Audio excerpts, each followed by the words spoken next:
this was the guy. So Georgia, the first district, Republican Earl Buddy Carter. He goes by Buddy Carter, which is just fantastic. The contract, the Honorable Earl Buddy Carter, which when I hear that, I think he must have been a judge, right? Because Honorable Earl Buddy Carter. No, he's a pharmacist. He is a pharmacist, just so we know that. 202, let's get his face on there too. Make sure you can see the face while I say this. Buddy Carter, his DC number, 202-225-5831. 202-225-5831. Give him a call if he's in your district and he's not representing you properly. That's the only way they pay attention. All right, so he's on the Committee of Energy and Commerce, so he must have a little power. That's a pretty important committee. And then the Committee on the Budget. So again, he must have some power. I know I've heard the name. And on the climate crisis, which I don't know if that's supposed to be irony, but when you see a Georgia person on for climate crisis, a Republican, I don't know. They just don't typically. He does on the coast here, Savannah and South. So maybe maybe on the coast people have a little more represented right there on the southern coast there by Jacksonville, Florida guys. So what a little bit about him. As I always like to do, I want to know the donors. That's the state senate, so let's go right to his contributors. And the scariest thing I always think, if I see one of the big four defense contractors, what's the big four? Well, General Dynamics, his number 2 contributor, is one of them. Whenever I see one of the big four as your top contributors, and I believe it was Lockheed Martin. There's another one. Didn't get Halliburton, huh? That's sad. I'm sorry. Halliburton and Boeing missing out. But General Dynamics right there at the top. Rite Aid Corp right on the top as well.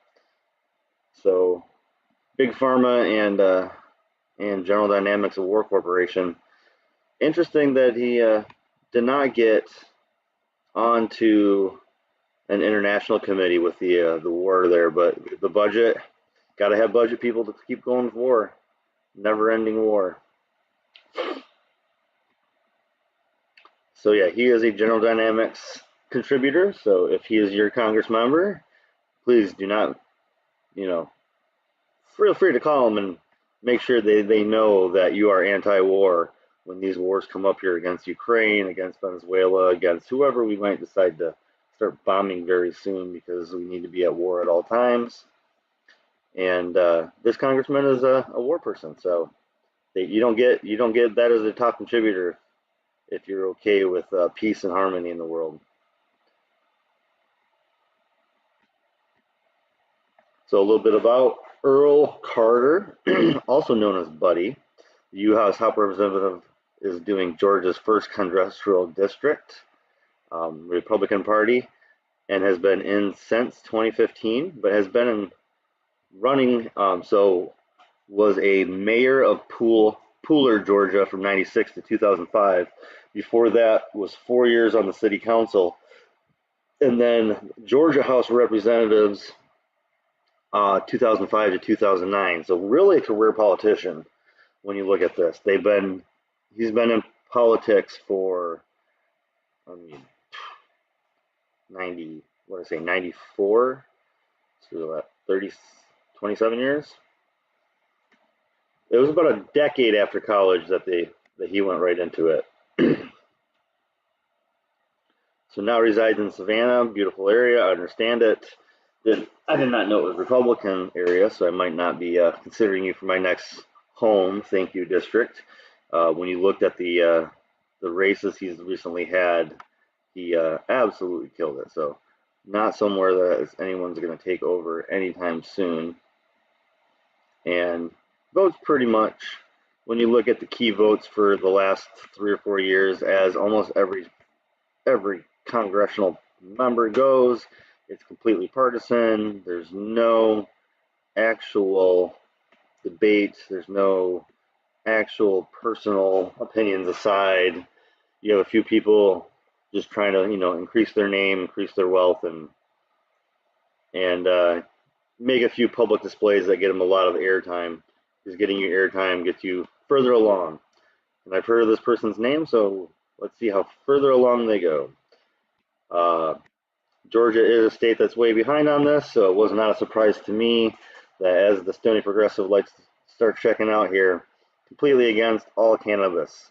Does not want to end cannabis prohibition, does not want to expend cannabis convictions, doesn't want to reinvest in communities, allow cannabis to use banks, allow VA doctors to recommend medical cannabis. That's always the one that's like, screw you, screw you. You love our vets, but you won't let them use medical marijuana to help their PTSD. You're an asshole. So that's what I'm going to leave you with. You're owned by General Dynamics. You're for war, but you're not for the vets, really. Oh, we should probably look at him, huh? I don't really know the guy, so let's take a little.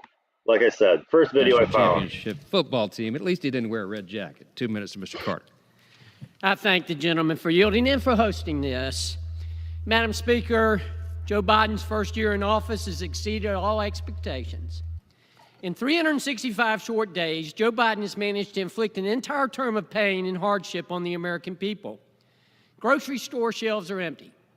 Prices are up 7% nationwide. Gas costs $1 more per gallon today than it did when Biden took office. Americans lost the equivalent of 2 paychecks last year, and Biden has failed to add one single job from our 2019 high. In fact, Madam Speaker, only one thing has gone down in price during this administration, and that's the price of fentanyl. That's the price of fentanyl. Because of the fentanyl that's coming across the southern border. Washington Democrats. Nope. Nope. Northern border, Europe, and our own freaking prescriptions, mostly. But thank you, you liar. And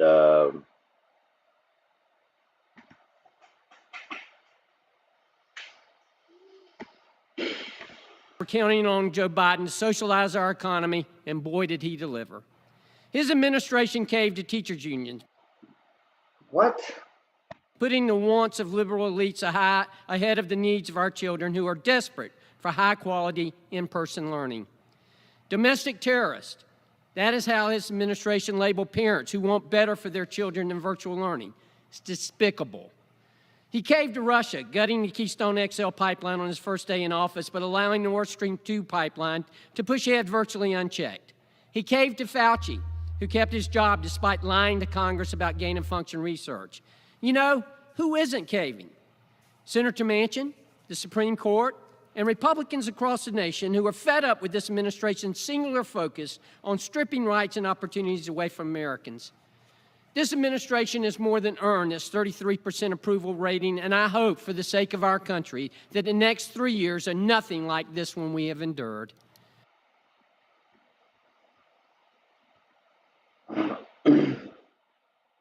He's right, we're annoyed, but we're annoyed with all of them, not just the top head freaking senile old man at top. A, he doesn't have anything to do with the inflation boost that oil companies and everything else around us has happened. So that's ridiculous. B, that's ridiculous. C, he is the just old figurehead. There's so much other things happening. And whenever you point the head at one person, you got 4 pointing back at you, you jerk. All right, I hate him already. That's fantastic. I was going to do this. This is my first time ever. I got to give it a shot. Let's see how many minutes I can take. I'm hoping for 3. All right, let's do this. 3 minutes of OAN and this guy. The guy that 2 minutes already had me yelling. All right, let's do this. To weigh in, representing Georgia's 1st congressional district, Congressman Buddy Carter. Congressman, thank you so much for joining me. Okay, I'm done. All right, that was it. All right.